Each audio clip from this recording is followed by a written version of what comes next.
भारतानं ऑपरेशन सिंदूरच्या माध्यमातून पहलगाम दहशतवादी हल्ल्याला चोख प्रत्युत्तर दिले। पाकिस्तान आणि पीओके मधील स्थळांना भारतानं उद्ध्वस्त केलं। यावर आता राजकीय पातळीवरून प्रतिक्रिया येत आहेत, पाहूयात। 9 ठिकाणी जवळपास एअर स्ट्राईक झालेला आहे।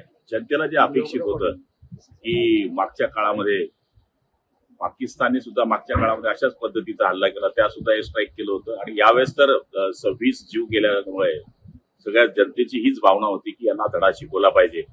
मी तर म्हणजे या ठिकाणी पंतप्रधान आणि गृहमंत्र्यांचं अभिनंदन करतो की जी देशाला गरज आहे ती गरज ओळखून त्यांनी पाकिस्तानवर जो हल्ला केला आहे तो स्वागतार्ह आहे आणि देश त्यांच्या मागे 100% उभा आहे। जगभरामधील सर्व दहशतवाद्यांना आश्रय द्यायचं काम पाकिस्तान करतं, त्यामुळे त्याने सर्वसामान्य नागरिक आणि दहशतवादी ह्याबद्दल त्यांनी बोलूच नाही।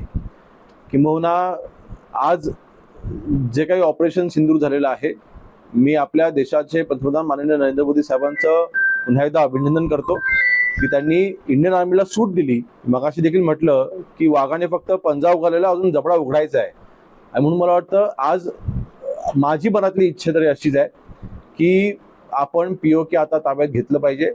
पाकिस्तानाचं जे काही दहशतवाद्यांना आश्रय देऊन भारताला त्रास द्यायचा त्यांचा जो गेले अनेक वर्ष प्रयत्न चालू आहे तो कायमस्वरूपी आता आपण संपवला पाहिजे। जरी शरीरानं आपण सीमेवर नसलो, भारतीय सैन्याबरोबर जरी नसलो, तरी त्यांचं मनोबल वाढवणं ही आपल्या सगळ्यांची एक नागरिक म्हणून जबाबदारी आहे। महाराष्ट्रातल्या तमाम नागरिकांना, देशातल्या तरुणाईला मी विनंती करतो की आपल्या सैन्याचं मनोबल वाढवण्यासाठी आणि पाकिस्तानला धडा शिकवण्यासाठी आपल्या प्रत्येक सोशल मीडियाच्या पेजवर आपण तिरंगा ठेवून भारतीय सैन्याला पाठिंबा द्यावा, त्यांचं अभिनंदन करावं। आज भारताच्या